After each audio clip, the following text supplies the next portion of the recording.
you wanted the best, you've got the best podcast. The hottest podcast in the world.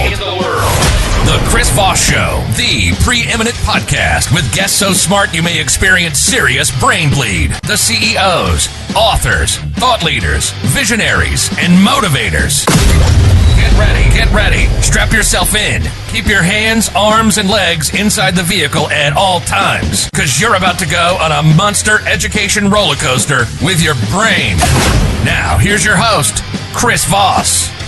I'm Moses Voss here from the ChrisVossShow.com. Ladies and gentlemen, the early 6th, that makes it official. Welcome to the big show. As always, the Chris Voss Show is the family that loves you but doesn't judge you, at least not as harshly as your family, because your family, you're just kind of the black sheep, probably the family. But get them on your good side, refer them to the show. Go to goodreads.com/Chris Voss, LinkedIn.com/Chris Voss. Chris Voss, one of the TikTokity, and I hope you get invited to this Thanksgiving year's family dinner, unlike the last few years where you've been disinvited. You know what I'm talking about. Anyway, guys, it might be me. We have an amazing young man on the show. We're going to be talking to him about a lot of different things that he does. Joshua Kraftchick is on the show with us today, and he does a variety of things we're going to get into. He grew up in a divorced family where money was always a bit of an issue. He went to Florida State to study actuarial science because who doesn't love calculating risk for fun? And the chicks love it, too. The chicks just, you bring out that calculator, they throw themselves at you. He ended up in a world of financial advising and realized finance was mostly a bunch of salespeople. And he became a top performer at a large financial institution and then walked away. He sold his house, his Rolex, and pretty much everything he owned to start his own company, 369 Financial. When he's not playing with numbers, you can see him on the golf course. Back in 2016, a friend told him that his swing looked like that of a bastard child of Charles Barkley's golf swing, which is pretty awful from what I hear. Yeah. He even received a patent for his golf product, Don't Have a Stroke. That's probably good to have. Is it a defibrillator? Anyway, he used to DJ, and now he's married happily with a 16-month-old daughter, and he says that parenting is like being a DJ. The crowd never leaves, and he hasn't figured out what track to get her to nap. You just play Metallica for her. That works every time for me. Enter Sandman. Enter Sandman. I can go to sleep to that. So everyone called him DJ Chachi back in the day. I'm not sure if that's a good reference or a bad reference. I don't know. There's Scott Baio jokes. What can I say? Anyway, people like love him or hate him. Who's Scott Baio, mommy? Gen Xers, you can Google it. So Joshua, welcome to the show. How are you? Amazing. Happy to be here, Chris. Thanks for having me. Thanks for coming, and I forgot to mention, too, you're the author of 3 children's books, The Panini Princess, which now has me hungry. I'm going to have to take a break for food here. Penny the Bunny, which I'm also now hungry. I live in Ohio, evidently. And The Boy Who Picked Up a Penny. So you can check out those books on the Amazonia as well. So give us a 30,000 overview of what you do there at all the stuff you're doing, actually, Joshua. I mean, the mission, Chris, is to educate people on the best ways to grow their wealth. So the inspiration of the children's books is everyone's complaining. No one teaches this stuff in school, and we come out of school and we have a bunch of student debt and we don't know what to do, and we don't know how to invest. We don't know how to sign up for anything. So I decided if there's a problem, let me create a solution rather than just be the person wishing someone would do something. That was the inspiration behind the books. The Boy Who Picked Up the Penny teaches the kids about coins. The Panini Princess is a story about a young girl who makes paninis and decides to be an entrepreneur. And then Penny the Bunny is a bunny that turned her birthday money into something funny. Oh, wow. You know, the panini thing, I had a great panini last night. We were out at a big bar dog park thing and combined, and what else was there? There's that new fake tennis. What is that? Pickleball. Pickleball, yeah. I think isn't that tennis for LGBTQ people? I don't know what that means. Anyway, I'm just teasing, folks. We're just doing jokes. You can be a straight man and do pickleball. I'm not sure. Yeah, I played a few times. It's fun. Is it fun? It is fun. It's tennis with less movement. That's probably why people like it, because tennis, you can work up a sweat like within seconds. It reminds me of the folks that used to move to Florida with the black socks and sandals playing shuffleboard. Hey, don't. But it's a little bit more active now. Yeah, don't shame people who wear black socks and flip flops, because that's me. Oh, it's a style now, man. It's stylish. Is it a style? Yeah. And so you've done author work. You have your website, the 360 Financial, and then I notice you have a lot of different accounts online, where social media accounts where you're trying to help people. You're doing the advisory thing that people do. Do you want to plug any of those sites? Tell us how that's working for you. Yeah, just search Joshua Kraftchick on your favorite social media platform. I'm the only one, so I will show up at the top of your search. That's So got to be good. I guess it's kind of cool to have a unique last name, especially in the day of search. If you want people to, that's if you want people to find you. That's the thing. If you want people to find you, there's a lot of people that tell me they're like, I don't want to be found. I want to go off grid. And I'm like, good luck with that at this point. I mean, if you really want to go off grid, you have to be like born, and then just like everything gets erased from there and from there on out. I don't think you can go off the grid now the way it is.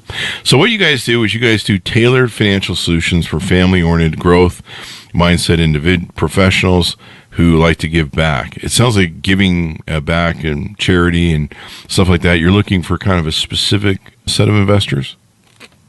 Totally. I was listening to Mr. Schwarzenegger, also a very unique last name. People use a lot of like Schwarzenegger. That couldn't be a beating name. And one thing he always said was, just always give back. And I wanted that same value inside a financial firm, because a lot of financial institutions are putting profits ahead of people versus putting people ahead of the profits and doing the right thing. Because if you do the right thing and you invest well and you're able to help others obtain wealth, I believe I will then be rewarded in the run. And that's the hard part, is sticking to the long game in a short game. That's the struggle. Okay. Hey, Joshua, we have your internet breaking up really badly, and you're pixelating. I don't know if there's anything going on in your background, anything you can turn off, maybe phones, computers, some sort of thing. That's right. We lost that whole garbled thing that you just said. Okay. Yeah. It's still pixelated, if you can tell on your end. No, I didn't pixelate at all on this end. Yeah, it's getting a good feed locally, but when it's broadcasting, I think your audio is kind of improved. So let's move forward. Maybe it's because I'm off the grid. Yeah, that's probably. Are you in Montana in a cabin? Could be.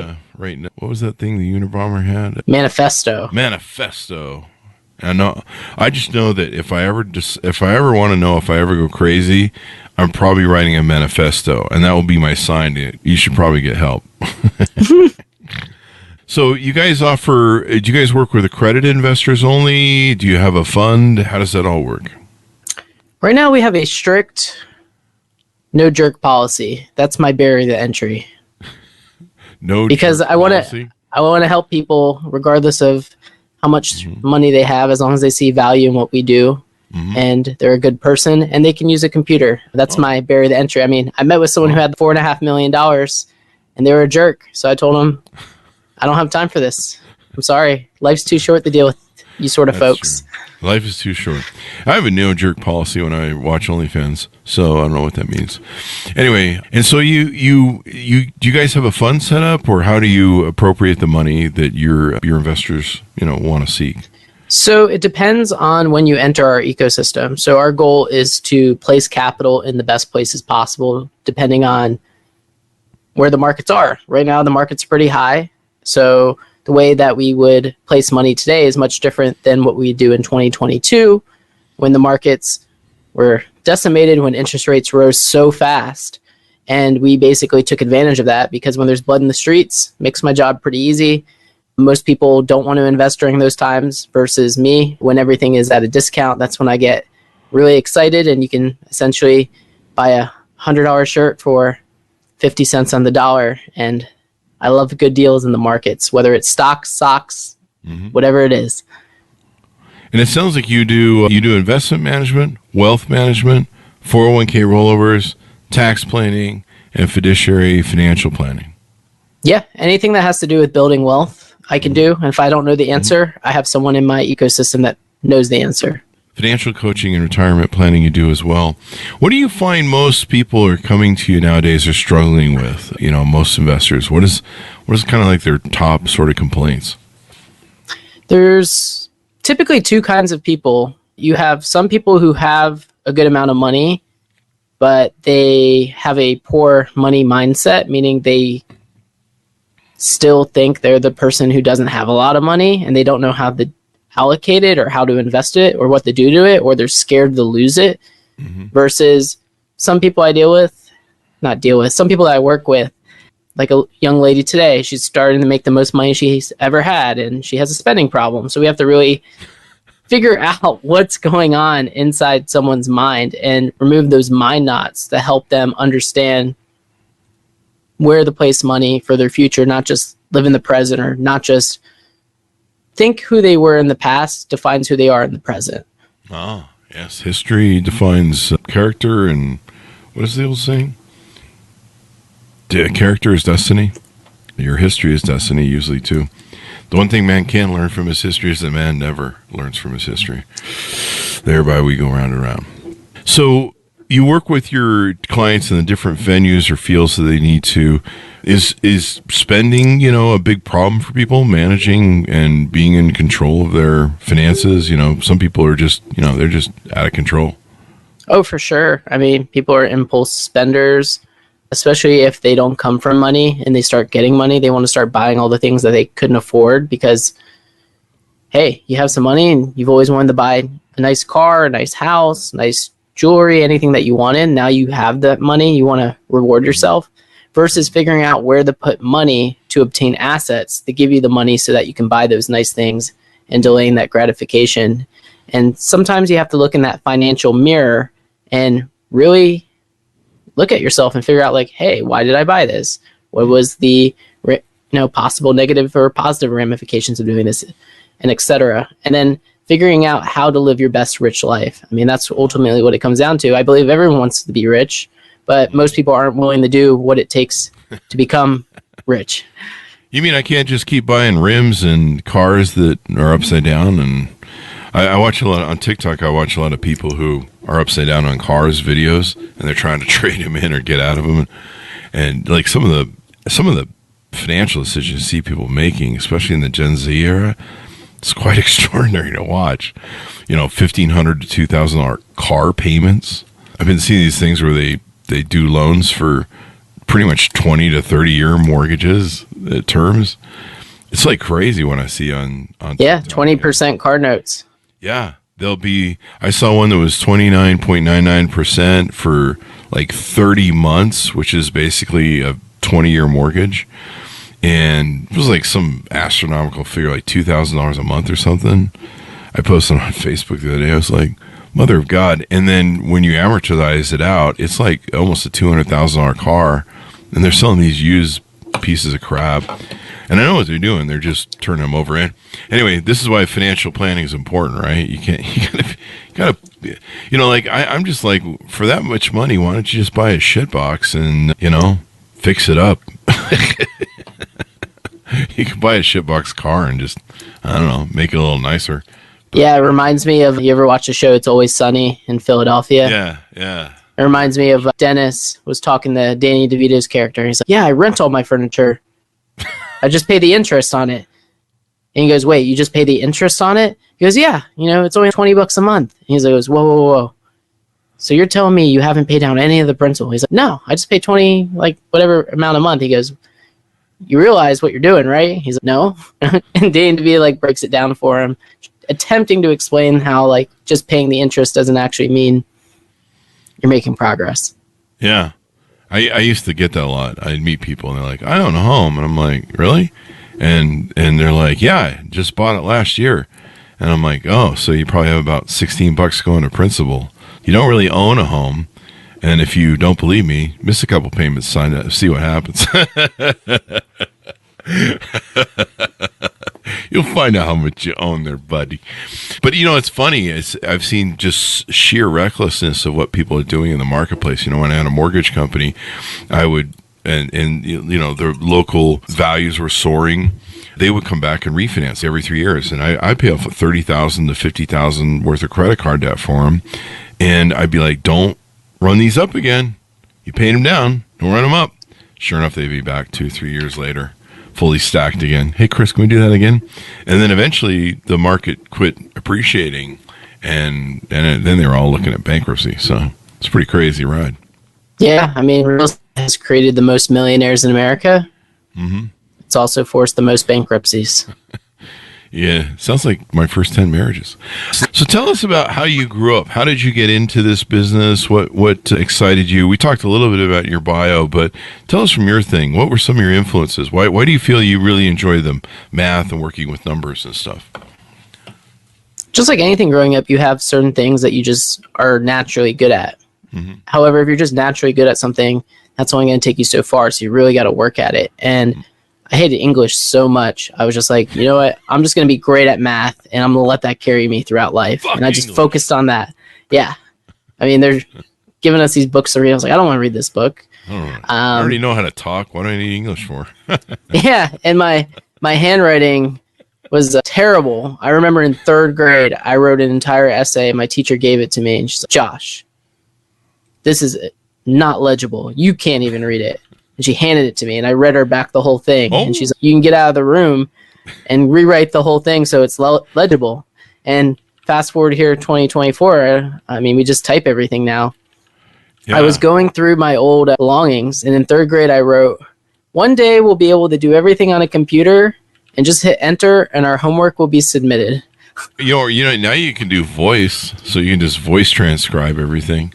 So there's that. But yeah, I mean, I'm a big believer in buying Grammarly, and it tells anything I write. It's just, hey, stupid, you're doing it wrong. Here's how you do it.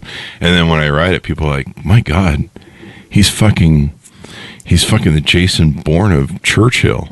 Yeah, there's actually this other extension you can use called Magical. Magical, wow. So Magical is essentially you create these hotkeys.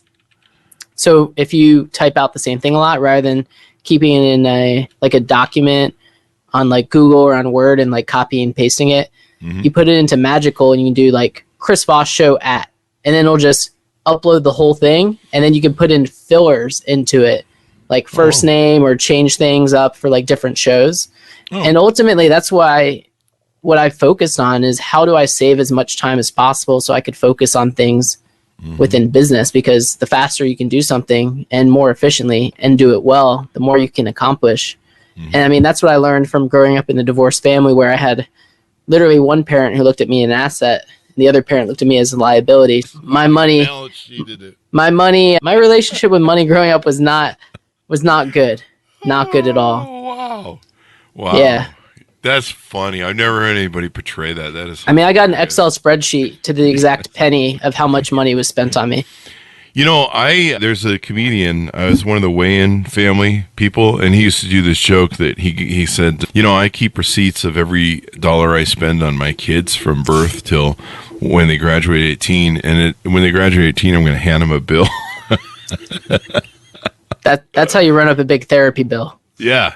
Therapy's key to, you know, I believe it's your job as a parent to scar your kids with something so that they spend half their life in a whatchamacallit. What else have we covered about some of the things you do there on the website?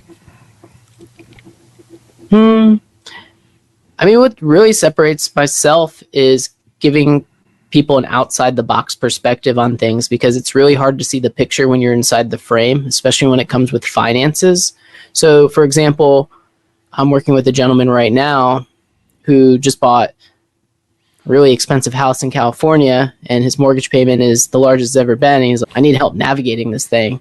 So essentially, he told me what he has, and I used all of my knowledge to create a custom game plan on how he could save $800,000 in interest on his mortgage. Wow. That's pretty darn good, right? Yeah, I mean, I haven't presented it to him yet. I just worked on it today. That's literally a case I'm working on right now. But whether it's $800,000 or $80,000, which saving $80,000 on a house nowadays wouldn't be too hard to do if you do it correctly. It's all about figuring out where's the best place to put money, so at the end result, you have the best chance to have the most at the end. Obviously, there's no guarantees, but if you look at people throughout history who have put their money in and just let it grow over time, they end up being off. Yeah. And you believe really in that long-term sort of investment mentality, right? Put it in, maybe set it and forget it a little bit. You want to pretend like the money is not even there. Ah. I do that now, and it's still not there. I open my checking account, I'm like, am I pretending the money isn't there, or is the money not there? I mean, that could be a good thing if you're still working and it motivates you to still work. At the same time, though, there comes a point in time where if you achieve a certain level of wealth, you have to remember, hey, you're not struggling anymore. It's okay to reap what you sowed and your fruits of your labor. At the same time, though, you don't want to be buying Lambos and jets unless you're at that level, which that's a completely different levels of the game. What about cocaine and hookers? Can I write those off? What business are you in? I live in Vegas. Does that tell you enough? Are you doing everything in cash? No, I'm not doing anything, folks. Don't write me. You know I don't do anything. I've been doing this for 16 years. This is my not my side gig. Is my side gig? You send me a message, I'll tell you otherwise. I'll blink. I'll just one eye. Anyway, but people need to manage their finances. They need to get really smart on it. I see so much stupid shit nowadays. I can't believe the price of cars, like $150,000 for these pickup trucks and stuff people were spending. And now, since the market's tanking and the repos are rising, there was one gal I took out recently. And I think she said she was 30 grand upside down on her car. I was like, holy fuck! How do you dig out of that thing? But I mean, I suppose you double the payments or something. I don't know.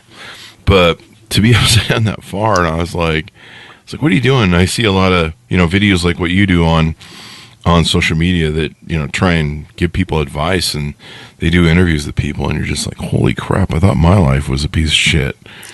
These guys, you'll see people that they go through a significant amount of money in a very short time. It's crazy. Yeah, Jeff Bezos was doing an interview in the 90s. And the reporter asked him, "Hey man, what's up with the Honda Civic?" I remember. And he's like, "It's a great car. It's a great car." He's like, "You're worth X amount of money. Why are you driving? What's up with the Civic, Jeff?" He's like, "I like the car. It gets me to and from work." I mean, obviously, his values was every penny needs to be put into Amazon in order to create the convenience that its customers get to. That created. Obviously, some people hate on him for the amount of wealth that he has built. I mean, that's going to be anyone that gets to that level. No matter what level you're at, you're going to have people that love you and hate you, regardless of how much money is in your bank account. But I could say that Amazon is a net positive because it also forces companies like Target and Walmart and Costco to step up its game. And competition is good. It's good for consumers. It keeps prices as fair as possible. Yeah. With no competition, then they're just going to inflate the prices even worse than what you're seeing now. I mean, honestly, you can get a shitbox car. So I keep a shitbox car because I have two Huskies. And there's hair all over the car. It's a mess. I'm single, so I can do whatever the fuck I want. So when I date, I just rent nice luxury vehicles, like a BMW or an Audi or something. And I only date on weekends, so I only need it for the weekend. But I still don't spend probably more than, I don't know, $500 to $600 a month for a car. I mean, and I don't have to pay for the upkeep either. I just have an everyday shit box, that you got to service every now and then. But for the most part, it just kind of rides it out. And then I got beautiful cars that I can drive, but I never have to deal with any of the ownership of them.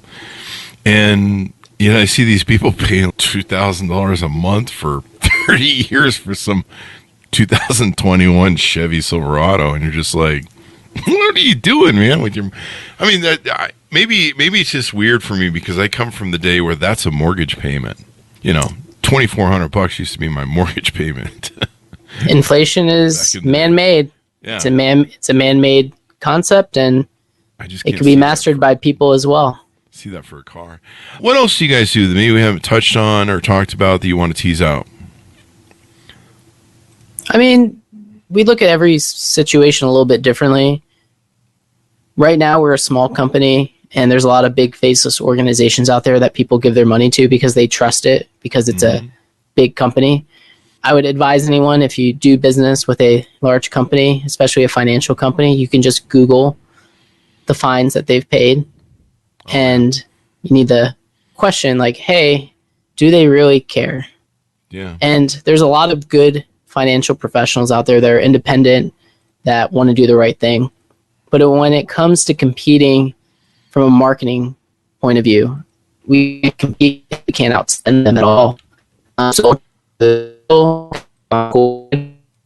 sorts of things, and ultimately ourselves to create a new market, and show people like, hey, supporting a small business is the American dream. Like, you have choices where to spend your money, and your money with a small business, if you become a customer and you develop a relationship with that small business, that owner, those people that work there, they'll know you, they'll know your name, they're going to really build a relationship and help create a customer experience like you can't get anywhere else.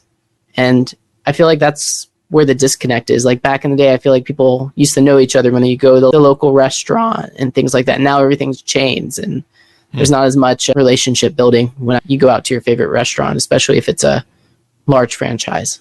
Yeah.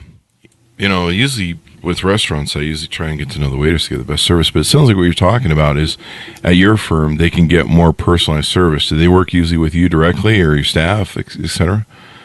Yeah, they work with me directly. And I mean, ultimately, I would implore anyone to just check out a local independent firm, or get a second opinion from something that is separate from a bank. Because ultimately, banks are banks. They're going to do what they want to do with your money, regardless of whether or not you have given them permission to or not.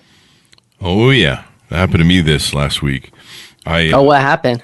I logged into I got an email. I got like one of those warning things, your account's too low set on my account, so it never goes to zero, right? And this is on my Bank of America account. I'll throw America BOA onto the bus here.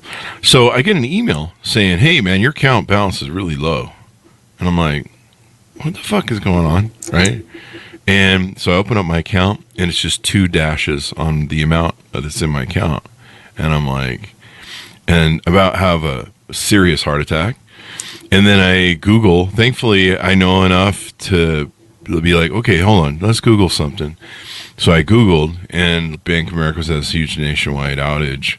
And so they're like, hey, we'll get them fixed. But it's kind of weird, because you're like, my money's gone right now. It's kind of what I'm feeling. You ever see that South Park episode with the bank? I think so. I can't remember. I don't remember which character it was, but he walks into the bank, he makes a deposit, and then the banker goes, and it's gone. Would you like to make another deposit? And he's like, what do you mean it's gone? It's just gone. Do you want to deposit more? 2008. It's just gone. Yeah, I remember that episode. That was a great episode. So I was like, I was kind of like, this is kind of weird, but keep in mind, I have 2 credit cards with them, and boy, they didn't lose track of my credit card balance. They lost my money, but they didn't lose the money that I owed to them. This is interesting, because this is where banks can get in a lot of trouble, is because what people don't realize is, if you run up your credit card, there's nothing stopping you from just filing bankruptcy, and it gets wiped out. But didn't they change the bankruptcy laws to include credit cards can't be wiped anymore, or partially wiped, or that they need permission? I'm not sure exactly what the rules were, but I'm working with a client who had cancer like few times and lots of medical bills and had to run up credit cards. We met with a bankruptcy attorney, and he said, yeah, we could totally wipe all of this out, especially with your story and everything. Obviously, you can't just be like, oh, I want to spend a ton of money.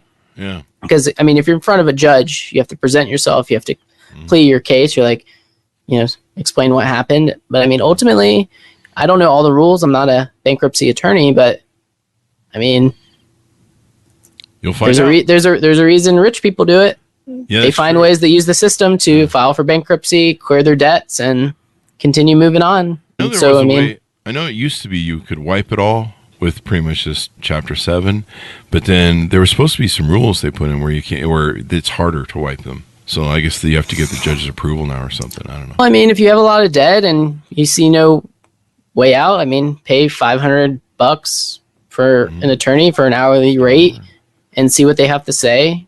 Yeah. Maybe you meet with a couple of them, weigh your options, figure it out. And I mean, ultimately, if you have $50,000, $60,000, $70,000 worth of debt, you can pay an attorney $5,000 to $10,000 to wipe it out. That's a $50,000, $60,000 you could save.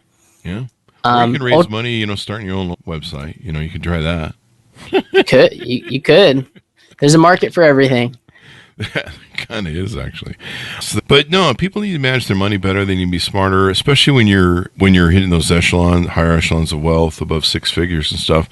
You need to start really making tax moves, tax retention moves, I guess, maybe, or income retention moves to It's all about learning the difference between avoidance and evasion. Yeah, so you can tax avoidance, okay, tax evasion, bad. Don't do that, folks. Yeah, I mean, that's what happened to Will Smith early in his career. I think he owed like $1 million to the IRS, and he was like, "Wait, you got to pay taxes? Wait, you got to pay taxes on this stuff?" Who was the Blade actor who's so amazing in Blade? Wesley Snipes. Wesley Snipes, yeah, he got nabbed in some sort of... They will find you, and they will come get you, and they will garnish your wages. At the same time, though, you got to be able to know where to push the envelope, figure out what's gray, and ultimately, the more money that you can keep in your pocket and the more money that you don't have to tip to the IRS and you pay your fair share, over the course of time, that could turn into a good amount of coin. Yeah, at least a candy bar or two. No, I'm just kidding. No, you can retire on money like that. I mean, owning your own business gives you a lot of write-offs, doing different tax havens, different tax things that you can do under the law, that can make things work for you. But don't go the Wesley Snipes route. That's bad. 3 years in federal prison doesn't sound like fun to anybody. He is Blade, so maybe he was all right. He was probably all right, as long as he stays away from Diddy and R. Kelly there and the baby oil. So as we go out, give us your final pitch for how people can onboard with you, reach out, learn more of you, about you, seeing if you guys work together, see if they pass the no-nut rule and all that good stuff. No jerk policy. No jerk policy. No. Yeah, I would just suggest check out our website. Check me out on YouTube. Plenty of videos out there, and you can see whether or not you feel like there's some synergy. And if there is, you can book an appointment just right on our website. You don't even have to call me. So it's 2024. Quick button, get it. Quick button, get advisor. Just like Rocket Mortgage. Quick button, get mortgage. Is that simple, right, Chris? Something like that. Although, do we have to pay them a fee now that we use their name, or we should charge them? I think they owe you a couple shekels. A couple bucks. A couple shekels. Joshua, it's been fun to have you on the show. Very insightful as well. Give us your .com so we go out so people can find you on the interwebs. Yeah, just go www.369financial.com and you'll find us there. Thanks for tuning in, everyone. Go to goodreads.com/Chris Voss, LinkedIn.com/Chris Voss. Oh, it's a crazy place, the internet. Stay safe. We'll see you next time. That should have us out.